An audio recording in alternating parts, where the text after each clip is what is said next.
Well, good day to you. It is July the 1st, and I hope you're having a great day wherever you happen to be. Now, if you're new to this channel, welcome. If you've listened to a video or two before in the past, welcome back. My name is Gary Willing, and what do we talk about? Well, we talk about the emergence of Maitreya and the Masters of Wisdom. We talk about why are the Masters, along with the teacher, coming back now? Why is it important that they're doing so at this particular time? And, of course, what does it mean for you and everyone else that they're doing this? Now, based upon hearing what I just said, if you're new to this information, you might think that this has to do with religion. That maybe, possibly, or more than likely, I'm about to try to convince you to start believing something other than what you believe. And therefore, that could be quite frightening. Now, you don't know me, but when I say this, I don't say this very often, but trust me when I tell you, I'm not the slightest bit interested in changing your particular religious belief at all. This is not a religious channel. And I do get questions about religion, but it's coming from the questioner and not the questionee, not the the questioner, not the questionee. Because that's the approach that most people take toward life is from a ideological standpoint. We take it toward an ideological view on science, on politics. I mean, everything in life from our point of view is coming from some kind of ideology. Well, this has nothing to do with ideology, actually. This has to do with the truth that we are one, that humanity is one. Is it true that we are one? Now, we've heard this before, right? Now, this is the other thing that I want to leave you with, okay? I think there's evidence that we are one. I can't prove to you that what I'm saying is true about Maitreya and the Masters of Wisdom. You know, time will tell whether what I'm saying to you is true or not. I believe 100% in what I'm saying based on my own personal experiences, based on the quality of the information that I've gotten from the research that I've done, but I can't prove it to you, okay? You can only take my word for it or not. But what I can show you is evidence that we are one. And the evidence comes in two different ways. The first is from the miracles that have been going on for decades, strange phenomena, unusual events, whatever you want to call it. These are just words, but these things have been going on for well over 40 years now, and they're happening in increasing potency as time goes on. Things like weeping icons, healing waters, crosses of light, visions in the sky of Jesus perhaps, images of the Madonna, Hindu milk miracle, UFO sightings, crop patterns, people being saved by accidents from angels and so forth, and other strange phenomena have been going on for a long time.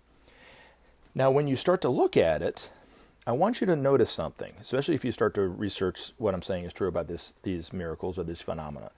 They have been happening to each and every one of the religious groups, and they've also been happening to people who are not practicing religion.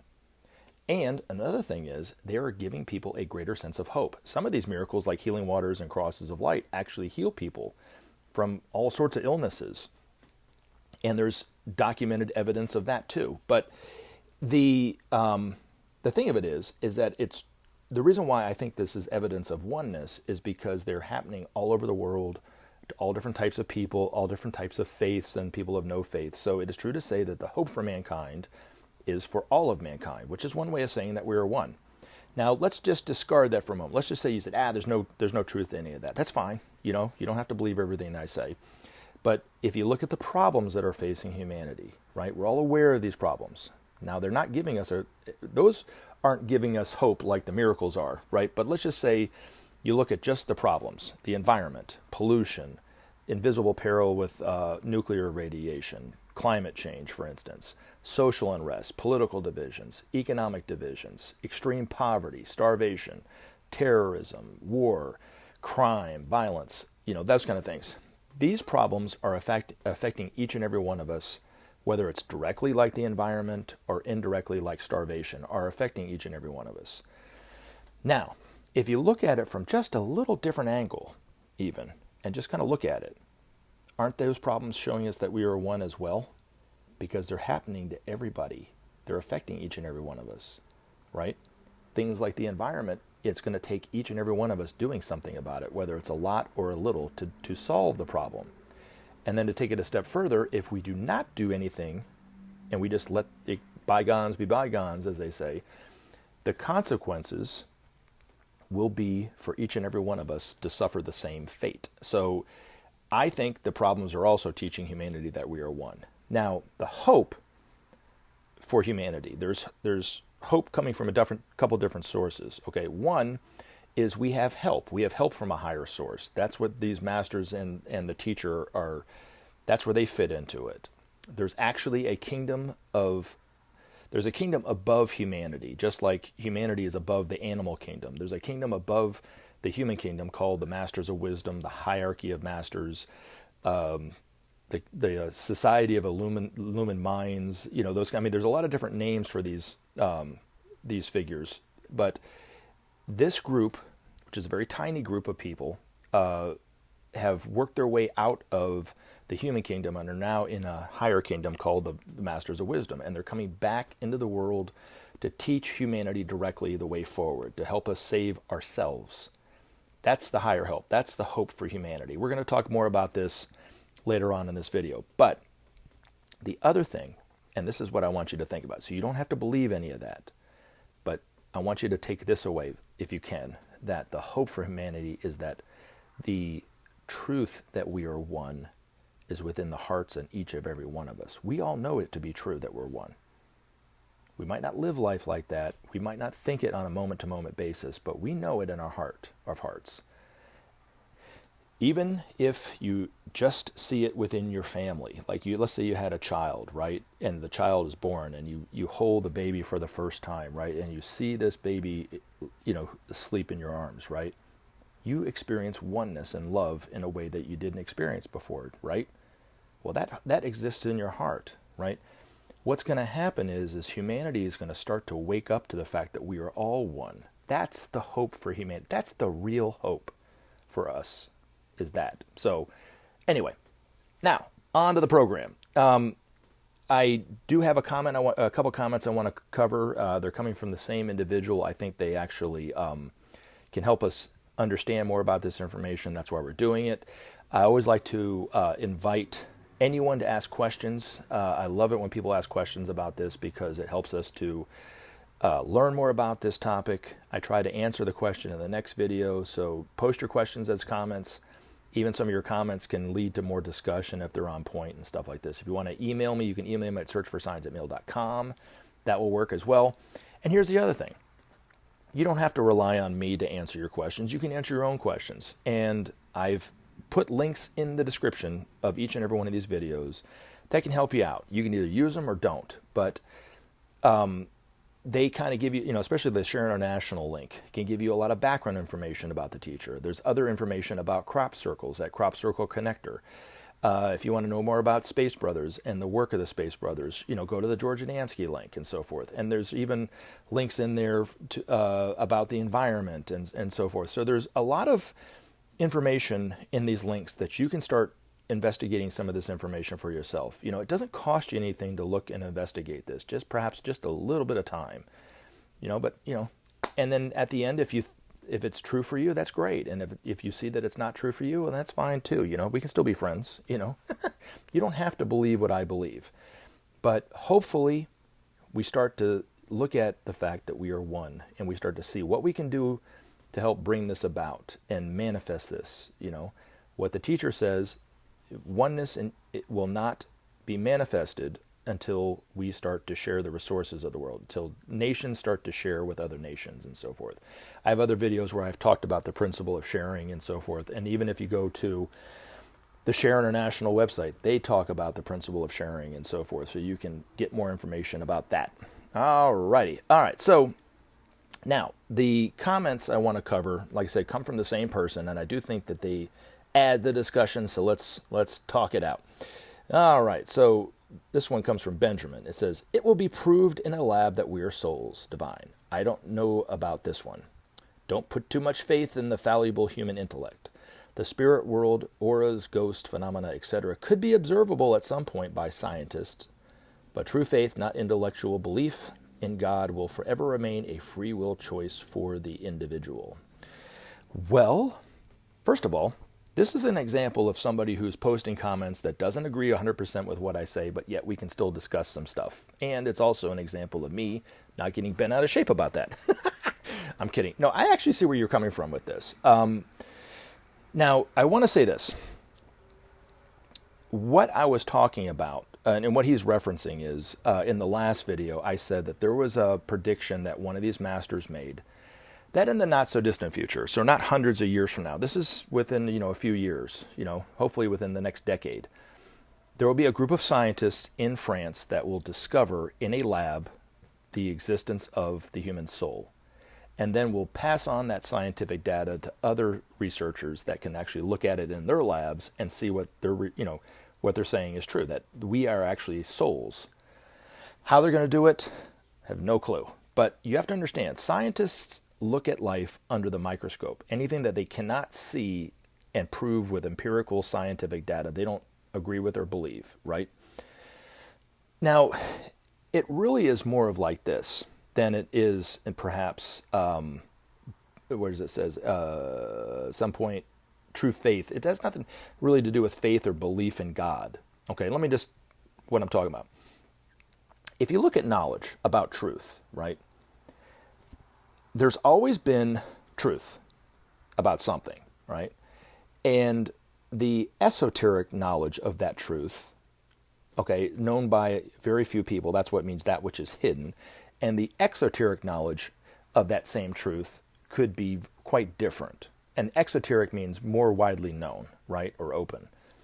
Now, typically what happens is there's the exoteric view of something, and then there's an esoteric view of it, and as time goes on, the esoteric view becomes more of the exoteric mainstream view. And it's just kind of the way things work. And it's usually a slow process, takes decades or centuries to kind of come about. So taking a look at the shape of the earth, right? This is a good example of it. There was a time, hundreds, thousands years ago or whatever, if we were talking about the shape of the earth, we would all pretty much agree on that science of that time that the earth was flat, that the heavens moved around the earth, right, and the earth was the center of the universe. That was the view of the earth. There was no truth to it, but that was the exoteric view of it. There were people who knew the truth, that the earth was spherical. So that was the esoteric view of it. And as time went on, there were people who started to try to prove scientifically that truth, that the earth was not flat. Great discoverers like Copernicus and some of the explorers and stuff proved that the earth was round and not flat. Now, there are people today, and it seems like we're kind of de-evolving from where we were, where that actually have created a whole ideology around their false belief that the earth is flat. Now, looking at it from what we talked about in terms of scientists discovering the human soul, that we are souls in a laboratory, right? The esoteric view of a person is that a person is a soul with a body. They're not a body with a soul. The philosophers and the teachers of old have all really touched on it or talked about it directly, but that's what they were talking about. Jesus said the kingdom of heaven is at hand. It's there, The kingdom of heaven is your soul, really. These masters actually are masters of their own soul. They're masters of their own divinity. They can manifest their divinity moment to moment, where you and I just manifest it here or there from time to time.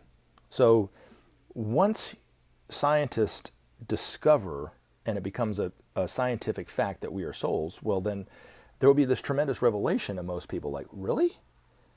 Now what does that mean? And thankfully there will be a teacher, and we'll have examples of what it means to be a soul in incarnation perfectly in these masters. And even with Maitreya, a person who can embody that soul energy, not just manifest it. So we'll see it. That will be the experience for people. But they'll have a better understanding of it because it would be scientifically proven. Now, it doesn't mean that every single person on the planet is going to believe that. And for those people, it might be, the next lifetime or a couple lifetimes. It might be, a few hundred years before it's generally accepted by everybody that we're souls. But over time, it will be better understood by people if they can actually see it in a lab or read the data coming from the scientific experiments or whatever they did. That's what I meant by that. But it will always be left for people's free will. In fact, when we discover that we are souls, each and every one of us, whether we've discovered it now or live life now, we try to live life like this, or we're about to, right? It will give us a better understanding of how to live within the laws of life. This is one of Maitreya's biggest priorities, teaching of mankind the laws of life and love. The main one, like you talked about, free will. Human free will is a law. These masters live within that law. You talked about the Space Brothers being cold and inhuman. They actually live within that law perfectly too. They don't harm people. That's why they're not here to harm us. They live within those laws. These masters are the same thing. They're here to teach us how to live the same way that they live. We don't know and don't live life by even what Jesus said. What you sow, so shall you reap, right? I mean, none of us really do. That's why we have the lives that we live, of pain and suffering that we have. We're creating this moment to moment through our misuse of our own free will. So to learn to see what it's like to manifest that divinity perfectly from one of these masters, from Maitreya, it'll give us a better sense of it. But that's really where I was talking about with it, not in terms of faith or belief or God or whatever like that. So does that clarify it a little bit better for you? Now, in terms of your comment about aliens, right? You said the aliens could be benevolent. The abduction stories I've read make them seem cold and inhuman, including the small green ones. Could be just my imagination. I've observed in my dreams don't seem nice. There's a reason they're hidden. Technological advancement does not mean they are morally advanced. The only thing that matters. Okay, so I guess my question to you would be are the abductions really happening? Well, according to my information, there's no truth to the abductions. They're all made up in the person's mind. Now, the reason why there's no abductions is because these Space Brothers know what's inside of our you-know-what. They don't need to probe it. They also know what our technology is like, which from their point of view, our technology is very crude, like probably the same that it would be from, our NASA scientists or the highest scientific minds of today looking at the Bushmen that, playing with sticks and rocks, like cavemen and stuff. I mean, that would be probably the extent of it. They don't need to assess our technology, and they don't need to procrastinate on taking us over because they're assessing. For what? That makes no sense to me. It's never made sense to me, that myth that they're here to take us over or even to abduct us, right? But according to the information, they mean us no harm, they're benevolent, and they've never abducted anybody. The reason why they don't show themselves all the time is really because they know they're trying to wake us up gently and quietly and not just, ta-da, we're here. That would be an infringement on our free will. That's the reason why they don't do it. So, anywho, something to think about. Now, the other thing, too, is it is true to say that let me go back. According to the esoteric view of our solar system, there is life on every one of our planets. It's humanity that lives on the higher levels of physicality called the etheric. All throughout cosmos, if you looked at all the planets and all the solar systems, the vast majority of them are actually inhabited by humanity on some level of physicality. Not very many probably on our dense physical level, but most of them are on the higher levels of physicality. That's the reason why when you go to Venus, you go to Mars, you don't see anything. Now, it is also true to say what you just said, that not all aliens could be benevolent. They're actually humanity on some planets, even in our solar system, not very many, like Pluto is one. I know scientists have already ruled out Pluto as a planet, but anyway, that if you were to go there, they're not nice people. They're not benevolent. In fact, actually, Benjamin Creme said there are actually people on Mars that are not very nice to meet on a dark night in an alley. But they can't get off their planet, just like we can't get off our planet. But if you looked at it, the truth of the matter is that we are the cold and inhuman species, not them. That's the myth. You know what I'm saying? You almost make it sound like, we're the ultimate good and they're the ultimate evil. Now, according to George Adamski, and you can believe this or not, but I'm just sharing this with you, had met space brothers and sisters, rode in their spaceships and so forth, and interacted with them. They were quite concerned about what was going here on Earth. They see it as a part of the same family. Like they see that, we're struggling with certain things. We could destroy ourselves. We're polluting our own environment. And they were very deeply concerned about it. But one of them, who was actually a woman, was telling George Adamski, when it comes to violence, that they would rather have the violence perpetrated on them. And they wouldn't even defend themselves. They would just let you kill them. Rather than try to defend themselves, because they could, in the defense of themselves, create negative karma, which would cause them to suffer. They've learned the lessons that we're still learning about how to live harmlessly within the law. None of us really realize how much we put out by thought, by word, by deed, comes back to us in equal and opposite proportion. And if those thoughts and words or deeds are harmful, well, it comes back on us in that same way. These beings that have come here from these other planets have already learned that lesson. These masters have already learned that lesson. That's why they live the life that they live, and we live the lives that we live. So, but they're here. They mean us no harm, and that's the reason why I think that the governments around the world, especially the United States, are starting to release some of this information. In fact, actually, I know the British government not too long ago came out with some of this information, and they said, we don't really see it as a security threat. Well, there you go. So. Alrighty. Now, in terms of the next comment, you said something about the Kali Yuga. According to Satya Sai Baba, and if you look at the background of this video, he's the one that's right underneath Maitreya in the bottom left square of the master squares, I guess. He once said that humanity had already moved into the Kali Yuga. I don't really understand what that means. I look at it a little differently. I look at it from humanity moving out of the influence of the constellation of Pisces, which is what we've been living under the last 2,000 years, moving more into the constellation and the influence of Aquarius. And this process we're in the middle of right now. We're in the transitional phase between those two. And it's not something that's just going to happen on a Tuesday. Like we weren't under the influence of Aquarius on Monday, and now we are because it's Tuesday. It's been going on for 500 years, and will be more and more and more. We'll move more and more into that the Aquarian age for the next 500 years, till we'll be fully into the Aquarian age. But it's a long process. Cosmic events don't move very fast from our perspective because they're huge areas of space. They're moving quite quickly. Our solar system moves rather rapidly around the solar system, around the universe, right, in reference to these constellations. But from our standpoint, it takes 32,000 years for that solar system to go around. Now, if we were to try to walk it, it would take a lot longer than that.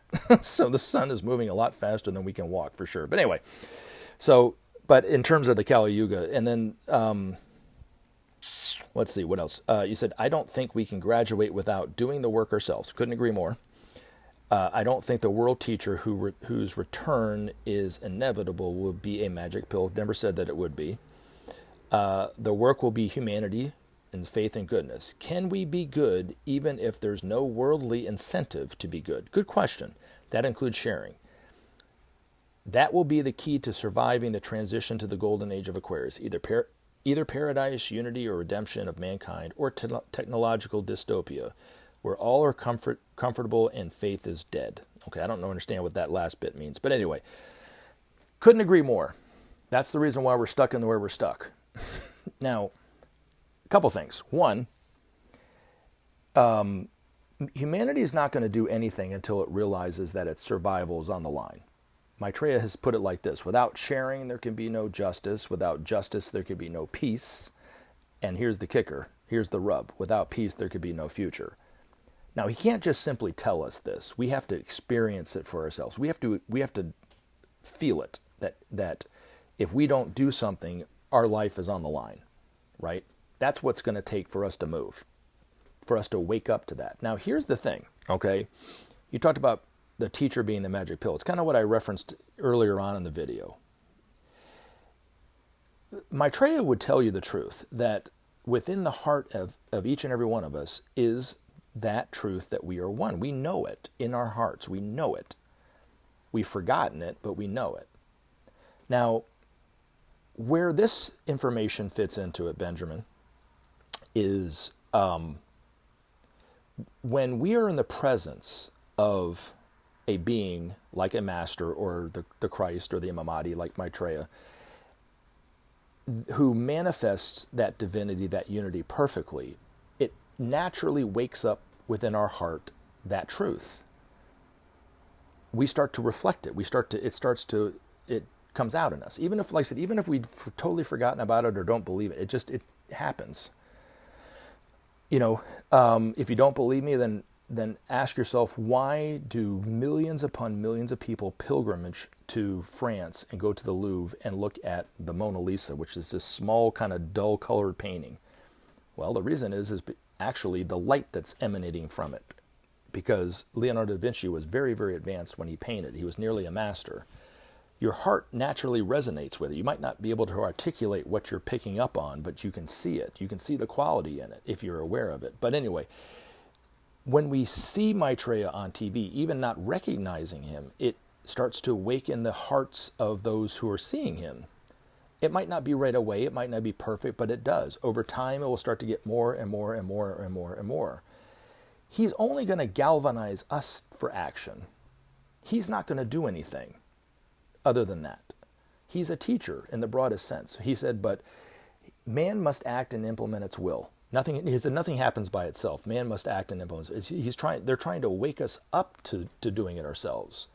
That's the magic pill, as you put it. But it comes from our heart. That's the hope for humanity. Is within the hearts of each and every one of us is the truth that we are one. So hopefully that it answers it a little bit better. I do thank you for it because it gave us a chance to know more about this information. So I really do appreciate it, Benjamin. And anyway, I look forward to more questions in the future. Action. You guys all have a great day. To help SOP save our planet. Thanks for listening, and we look forward to talking to you again in future videos.